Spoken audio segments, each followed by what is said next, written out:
Valéria, como encarar o medo da morte invisível que o coronavírus representa?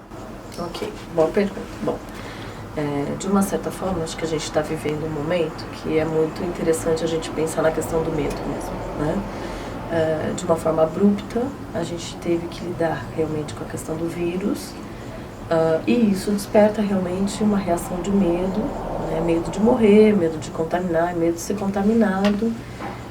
Isso acaba realmente sendo um fato que vai permeando a nossa sociedade, né? E a partir desta experiência, né, de estar em contato com a morte, né, ou com a iminência de morte, né, e não só isso, né, não só o morrer em si, mas as perdas que a gente acaba tendo que ter, concretamente falando, a partir dessa situação aparentemente que surge de forma aguda e todo mundo tem que não sair de casa, ficar em casa, isso vai despertar realmente alguns sentimentos, como medo, um certo estresse pontual, né? E uma ansiedade no sentido de como eu vou proceder a partir disso. E aí a gente vai criando alguns movimentos para poder lidar com isso. Tem uma coisa muito interessante que eu acho que é de sociedade moderna e de todos os seres humanos, é que nós temos trabalhado a morte nas últimas décadas de uma forma muito distante de nós mesmos, né? Nós buscamos a finitude, né? A maior sobrevida, a medicalização como qualidade de vida, como eternidade. A própria maior longevidade favorece esse distanciamento. Distanciamento, mais a sensação de onipotência que a gente é convidado, né? De que a gente tem que ser único, de que a gente tem que ser competitivo e ser o melhor em tudo, né? Porque a gente não precisa de ninguém, né? E a morte não acontece há muito tempo nas nossas casas, elas acontecem ou no hospital, morre lá, ou morre em casa, e vai para o lugar apropriado para velar o corpo. Não se vela mais em casa, né? E se você olhar agora as instituições, né, que fazem os velórios, elas parecem luxuosas, né? Elas são bonitas, com porcelanato, com sala de espera, com fortinho, né? A gente vai criando uma roupagem para a morte, né? Justamente porque nós temos medo dela. Né? E é claro que a gente não acorda todo dia falando, olha, falta tantos dias para eu morrer. E nem seria saudável. Né? Nesse momento, nós estamos lidando com a iminência de morte e tendo que trabalhar e reconstruir toda essa ideia da nossa essência de se distanciar da morte. E isso é fácil de se conseguir fazer ou não? Fácil não é, né? Para algumas pessoas, sim, né? Para outras pessoas, não. De uma certa forma, nós somos convidados, né? Tem esse momento de estresse inicial, que a gente lida com esse medo, com a angústia de morte, né? E a partir do tempo que isso vai se cronificando, né? Deixando de ser agudo, 1 semana, 2 semanas, 3 semanas, nós vamos precisando se ajustar e integrar isso na nossa vida, né? Isso é algo muito doloroso. A gente desenvolve, de uma certa forma, um comportamento de luto, né? Nós estamos vivenciando um luto, seja o luto do outro, né? Seja o luto de nós mesmos pelas perdas que nós estamos tendo neste momento, né? De não poder algumas coisas, das constatações dolorosas que nós não somos sozinhos. Ninguém consegue ficar sozinho, a gente sempre depende de um outro, né? Seja de forma direta ou indireta. Então nós vivemos o processo do luto, né? Ora a gente fica com raiva, ora a gente fica barganhando, se Deus quiser isso vai passar, né? Ora a gente nega, não, hoje está tudo bem, está uma maravilha. Ora a gente fica muito triste, muito deprimido, né? E ora a gente aceita a situação. Nós vamos oscilando no decorrer aí, né, do tempo, do dia ou da semana, com esses sentimentos, que são sentimentos de luto. E como consumir essa alta carga de informação diária do coronavírus? Então, né, esse é um outro aspecto. O excesso de informação. Né? Claro que com o avanço tecnológico, acesso à informação em questões de segundos, o que acontece de um outro lado do mundo, a gente consegue ter acesso rapidinho. Isso é ótimo porque nos aproxima, mas também o excesso, né, dessas situações e de notícias que às vezes supervalorizam algumas coisas, elas podem trazer um efeito muito mais nocivo do que saudável, né? Elas podem exacerbar o medo, aí desenvolver muito mais crises de ansiedade nas pessoas por elas se sentirem impotentes e não conseguirem entender o que vai acontecer no amanhã, né? Por exemplo, nossa, no outro país, em tantos meses, está morrendo tanta gente, eles vão ficar mais um mês de quarentena. Será que isso vai acontecer comigo? Então eu vou desenvolvendo, né, ansiedade, um sofrimento maior, né, porque eu não consigo focar no aqui e agora, né?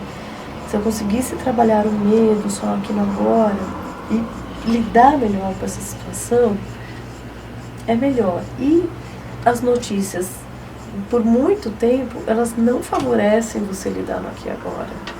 Elas vão, primeiro porque a gente tem uma curiosidade até, não seria mórbida, mas a gente tem uma curiosidade para saber o sentido de algumas coisas, para entender a dor, para entender como as pessoas lidam com a dor. Isso é uma coisa que a gente tem essa curiosidade.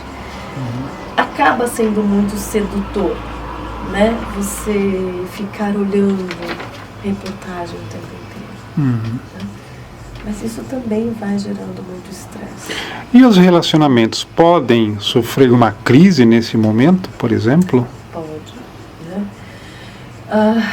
Porque assim, além da questão macro, né, do ambiente, das políticas, do movimento no momento que nós estamos, de privação, de isolamento, nós temos também as nossas questões internas, os nossos medos, e o combinado entre o limite externo e as nossas questões internas, né, confinado no ambiente familiar, pode não ser tão tranquilo, né?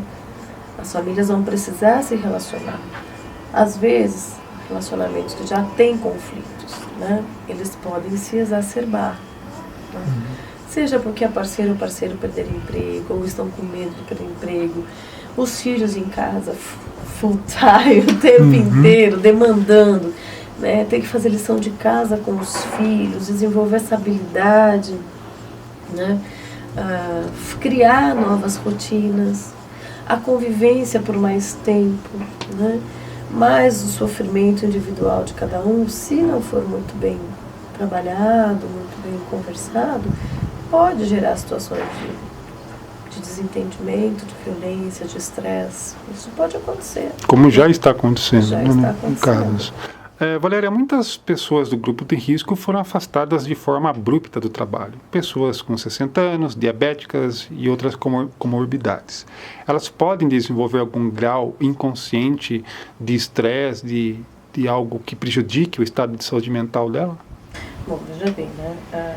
Esse momento está sendo abrupto e agressivo para todo mundo. Claro que para as pessoas, às vezes nessas faixas etárias e com essas condições, dependendo da sua forma, né, de vida, né, seu estilo de vida, da forma que elas entendem, né, a sua função, a sua identidade, né,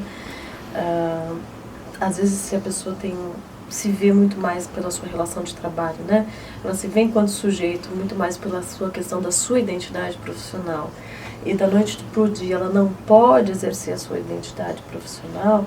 Isso, lógico que é realmente uma ruptura muito grande e vai gerar um sofrimento. Né? Claro que dizer que todo mundo vai gerar algum tipo de transtorno mental, transtorno psiquiátrico, não necessariamente, né? Mas que não deixa de ser um luto muito grande, né? Porque isso pode fazer com que ela realmente perca um pouco a sua identidade, se despersonalize um pouco. Né? E deixe de ter prazer das coisas? Pode. Né? Imagina, por exemplo, a gente descreve muito o processo de despersonalização quando a pessoa tem uma internação abrupta da noite para o dia por uma doença grave. Né? Dadas as devidas proporções, é mais ou menos isso. Olha, de hoje em diante ninguém mais trabalha. Olha, você tem 60 anos, não pode mais ficar aqui. Não deixa de ser uma castração muito grande. Né? E isso realmente faz a gente perder um pouquinho o sentido, entrar em contato e falar, mas espera aí, né? Aonde que eu envelheci, que eu não entendi isso, onde que eu me sinto Onde é que eu descobri, ou onde é que eu aprendi que eu sou improdutivo agora, né, por esta condição. E para cada um vai ressoar e vai marcar de alguma forma. Que isso gera estresse em todos nós, isso gera. Né? Se esse estresse vai se dissolver, ótimo. Se ele se mantém a longo prazo, depois de 4 semanas, eu posso desenvolver um estresse pós-traumático. Né? Eu posso desenvolver uma depressão. Né? E ela pode se estender. Se eu fico triste, tá, tudo bem, mas depois de 4, 6 semanas, né, eu não consigo evoluir desse lugar, eu não consigo ver perspectiva, eu continuo despersonalizado. Opa! Né? E o que ela precisa fazer daí? Procurar um profissional? Nesses casos que a gente avalia que a pessoa não está conseguindo, né, e está tendo muitas consequências mais negativas, dificuldade de se adaptar, né, não conseguindo criar um mínimo de padrão, né, de qualidade de vida, altera o sono, fica mais sensível, mais irritada, não consegue ter prazer nem tentar fazer nada, é legal a gente olhar. Né? O que a gente vê, às vezes, para essas situações, são algumas prescrições de algumas medicações, mais um acompanhamento psicoterápico, né? Para que essa pessoa consiga se reorganizar, né? Porque essa situação está um pouco mais crônica, né? Mais prolongada. Aí tem que procurar. Além dela tentar realmente criar esse hábito de vida diferente, né? Ela tentar criar uma rotina para ela se reorganizar, para ela conseguir se rever de novo, né? Se redescobrir, descobrir novas habilidades, né? É um momento que pode ser propício para isso. Agora, e as crianças? Uma criança que passou o coronavírus para o vô e de repente um deles faleceu. E a criança sabe que ela foi essa transmissora, né? Como os pais devem lidar com isso? Nesses casos, né, quando a gente trabalha com essas questões, a gente sabe que a verdade é sempre o melhor remédio. Né? Tentar não falar sobre assunto, tentar omitir ou mentir, só vai despertar mais fantasias às crianças. Né? E isso é extremamente ruim para a saúde mental delas. Né? E para a saúde como um todo. É importante que se converse de forma verdadeira. E, na verdade, né, não existem culpados. Nós estamos numa situação que não existem culpados. Né? Se tem um culpado, é o vírus e que está se alastrando e que nós estamos tentando fazer o melhor que podemos para poder dar conta disto. Né? Então, se isto acontecer, isso tem que ser tratado como uma fatalidade. Né? E não como uma culpabilização da criança. Nós temos por obrigação desculpabilizar esta criança. Né? Esses pais também precisam não se culpabilizar por isso e entender que foi uma fatalidade. Né? E isso tem que ser muito trabalhado com a criança. Essa disputa hoje entre o presidente da República e o ministro Mandetta da Saúde também não ajuda nesse momento? Então, né, nós temos dois aspectos. Nós temos a questão ambiental, que é a macro, e a questão individual. Né? Quando nós estamos numa situação de muita vulnerabilidade, de fragilidade, entende-se, né, que você tendo um lugar, né, um governador ou um chefe de Estado ou um grupo de pessoas que nos digam, venham por aqui, vamos seguir esse caminho que vocês estarão protegidos, que dê uma certa estabilidade, uma certa segurança no sentido do que nós estamos fazendo e de que nós estamos cuidando da população, que dê esse suporte. Né? E quando a gente fala suporte, não é só suporte de fornecer alimentação, saneamento, moradia, higiene, né? Que isso é o mínimo que o Estado tem que fazer, né? A federação, o governo federal tem que garantir isto, mas do ponto de vista psíquico, o governo, né? Podemos dizer assim, é o pai, né? Vamos colocar uma representação de maior poder, né?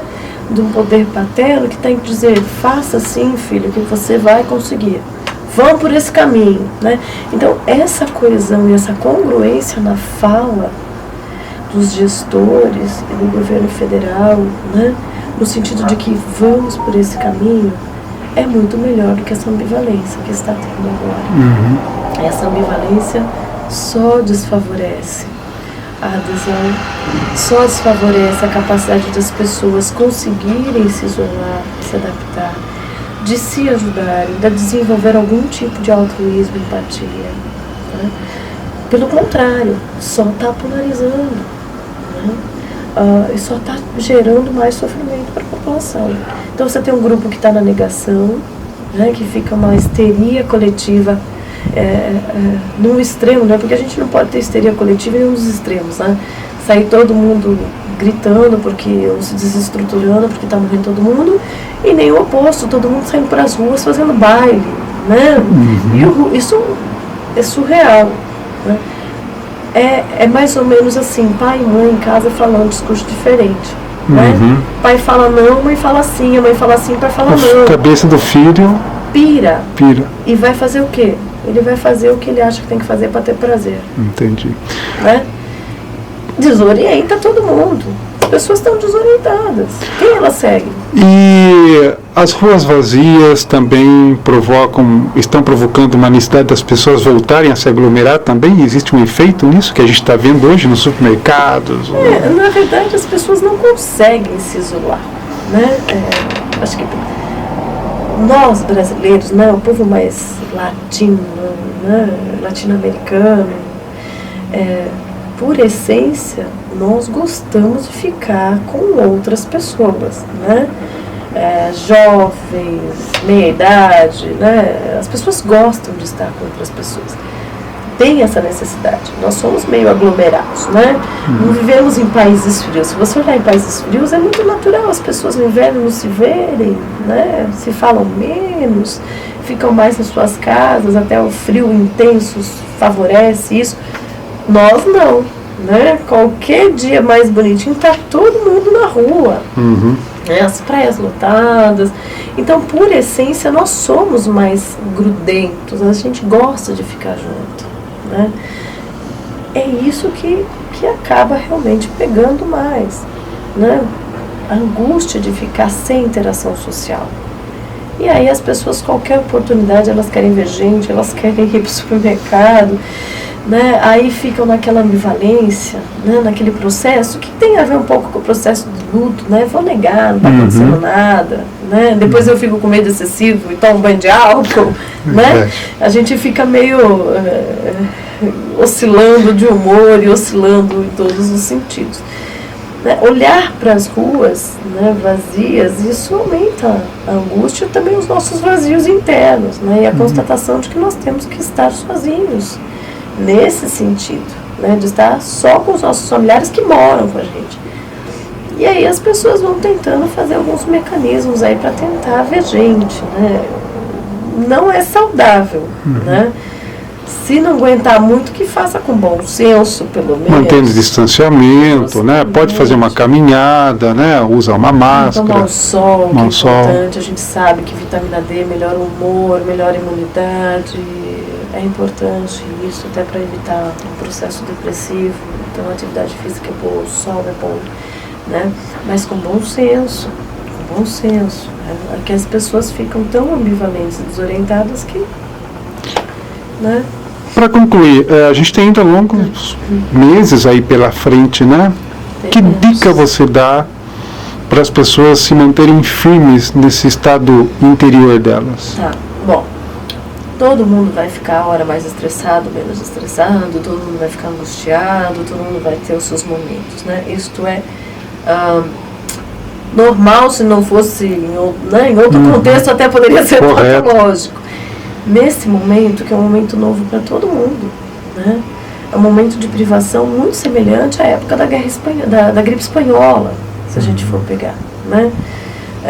Que gerou muito sofrimento, uma necessidade a longo prazo de readaptação.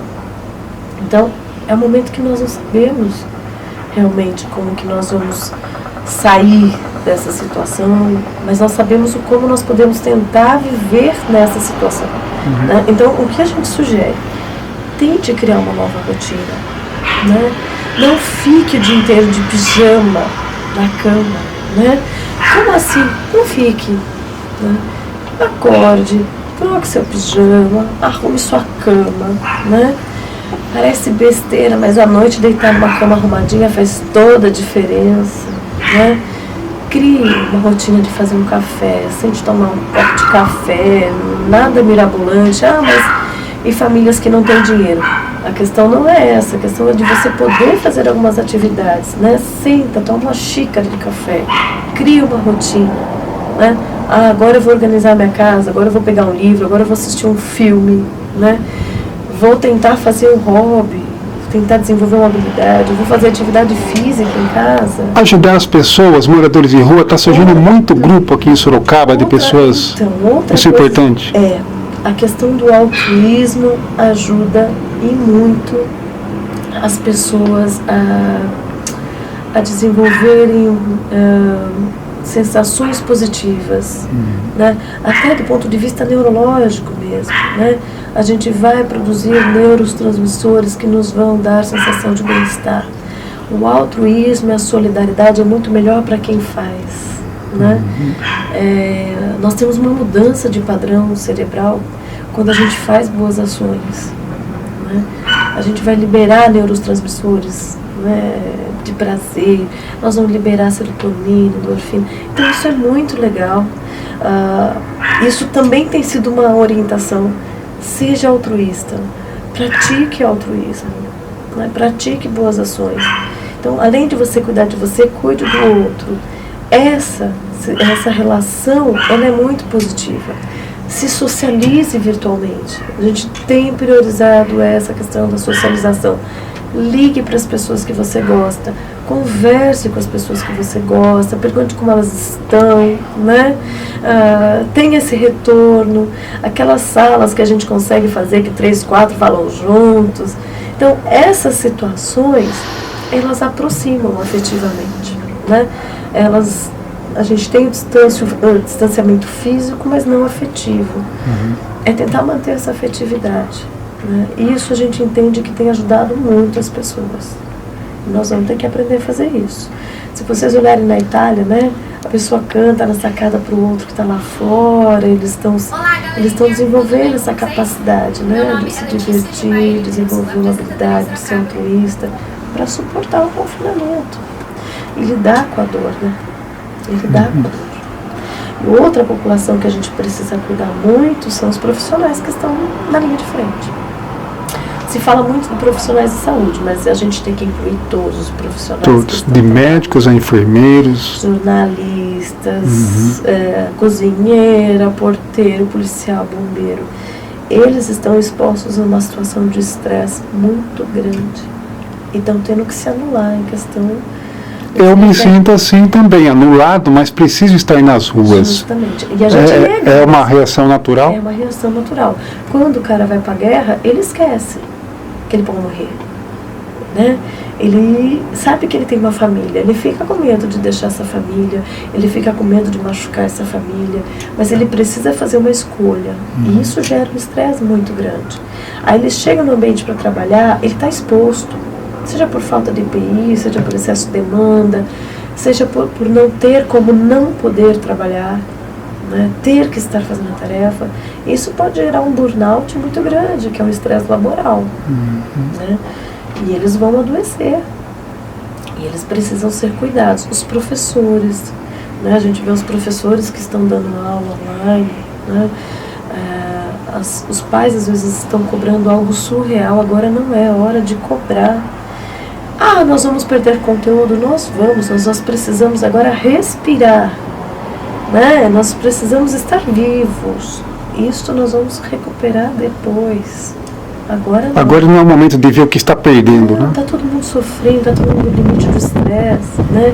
Esse professor também está com medo de perder emprego, né? Medo de não conseguir cuidar da sua família, tendo que se apropriar de outras mídias sociais para dar aula, né? Então, e aí os pais com dificuldade de cuidar dos filhos acham que se deixar o dia inteiro tendo aula, não vai. Nós precisamos de leveza agora. É difícil? É difícil, né? Mas nós precisamos de leveza nesse momento. dar suporte para a equipe de saúde é extremamente importante. Você vê na Espanha eles distribuindo comida, mandando comida de restaurante para os médicos, para a equipe toda, desde a portaria, a segurança, porque essas pessoas precisam se sentir protegidas de uma certa forma, né? Os professores precisam se sentir amparados, os repórteres que estão lá noticiando, né? Os lixeiros que estão andando nas ruas, né? Tem que voltar para casa, circulando todos os lugares, né? As pessoas de supermercado, de farmácia, então essas pessoas também estão precisando ser acolhidas, né? Para não desenvolverem uma doença laboral, um estresse laboral muito grande. Então agora é a hora da gente ter leveza, não cobrar demais e não se cobrar demais, né? Nós temos que correr atrás e produzir um monte de coisa, estudar um monte, calma. Com calma, a gente faz o que dá, tenta fazer uma outra coisa que te dê um bem-estar, alguma outra habilidade, né? E se socializar com as pessoas que gostam nesse momento, virtualmente. É isso que vai nos ajudar, né? E aí depois a gente vai retomando.